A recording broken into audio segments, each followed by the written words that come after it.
Hi friends, ഇന്ന് ഞാൻ വന്നിരിക്കുന്നത് നല്ല ഹെൽത്തി ആയിട്ടുള്ള ഒരു ബിരിയാണിയാണ് കേട്ടോ. ഇറച്ചിയോ മീനോ മുട്ടയോ ഒന്നുമല്ല, നമ്മുടെ ഈ കറുപ്പ് കടല വേവിച്ച് വെച്ചിരിക്കുന്നത് അത് വെച്ചിട്ട് നമുക്കൊരു ബിരിയാണി ഉണ്ടാക്കാം. ആദ്യം തന്നെ ഓയിൽ ഒഴിച്ചു കൊടുത്തു, വെളിച്ചെണ്ണ ഒഴിച്ചു കൊടുത്തു, പിന്നെ ഒരു ടീസ്പൂൺ നെയ്യ് ഒഴിച്ചു കൊടുത്തതിന് ശേഷം വല്യുള്ളി ഇട്ട് കൊടുത്തിട്ടുണ്ട്.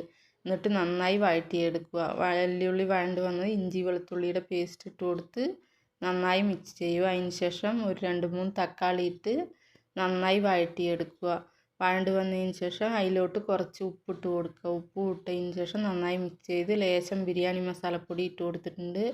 പിന്നെ ഒരു ടീസ്പൂൺ മുളക് പൊടി ഇട്ട് കൊടുത്തിട്ടുണ്ട്. ഇത് നല്ല എരിവുള്ള മുളക് പൊടിയാണ് കേട്ടോ, അതുകൊണ്ടാണ് കുറച്ച് കമ്മിയാക്കി ഇട്ട് കൊടുക്കുന്നത്. പിന്നെ അതിന് ശേഷം മല്ലിയില പുതിന ഇട്ട് കൊടുത്ത് ഒന്ന് മിക്സ് ചെയ്തിട്ടുണ്ട് കേട്ടോ. മിക്സ് ചെയ്തതിന് ശേഷം നമുക്ക് ഇതിലോട്ട് കുറച്ച് തൈര് ഒഴിച്ചു കൊടുക്കുക. തൈര് ഒഴിച്ചു കൊടുത്തതിന് ശേഷം ഇത് നന്നായി മിക്സ് ചെയ്യുക.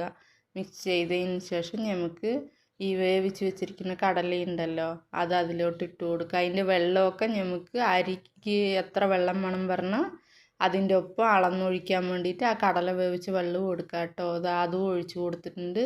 പിന്നെ കുറച്ചുകൂടെ വെള്ളം വേണം, അതും ഒഴിച്ചു കൊടുത്തതിന് ശേഷം ഒന്നുകൂടെ അത് മിക്സ് ചെയ്തിട്ട് അടച്ച് വയ്ക്കുക. അടച്ച് വെച്ചിട്ട് ഇത് തിള വരില്ലേ, തിള വന്നത് നമുക്ക് ജീരകശാല റൈസ് ഉണ്ടല്ലോ അതാണ് ഇട്ട് കൊടുക്കുന്നത് കേട്ടോ.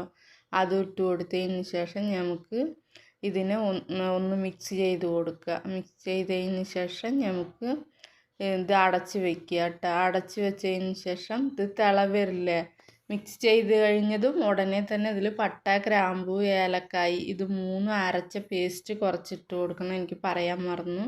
പിന്നെ ഇതിൽ വന്നിട്ട് ഉപ്പ് പോരായിരുന്നു, അതും കുറച്ചിട്ട് കൊടുത്തിട്ടുണ്ട് ഞാൻ.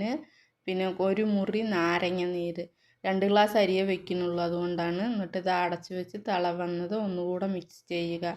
മിക്സ് ചെയ്തതിന് ശേഷം നമ്മൾ ഇതിൻ്റെ ഈ കുക്കർ ഉണ്ടല്ലോ, കുക്കറിൻ്റെ മൂടി തന്നെ ഇതിൽ വെച്ചിട്ട് നമുക്ക് ഈ ഇടികല്ല് വെച്ച് കൊടുക്കട്ടെ. വിസിൽ മാത്രം വിട്ടെടുക്കേണ്ട, അരി കുഴഞ്ഞു പോയിക്കാളെ. ഇതാണ്ടില്ല, ഇതാ നമ്മുടെ അരി നല്ല ടേസ്റ്റായിട്ട് വന്നിട്ടുണ്ട്. വെളിയിൽ പോകാൻ പുറപ്പെടുകയാണ്, ബോക്സിലാക്കിയിട്ടുണ്ട്. ഇത്രയെന്നുള്ളൂ വീഡിയോ. ബായ്.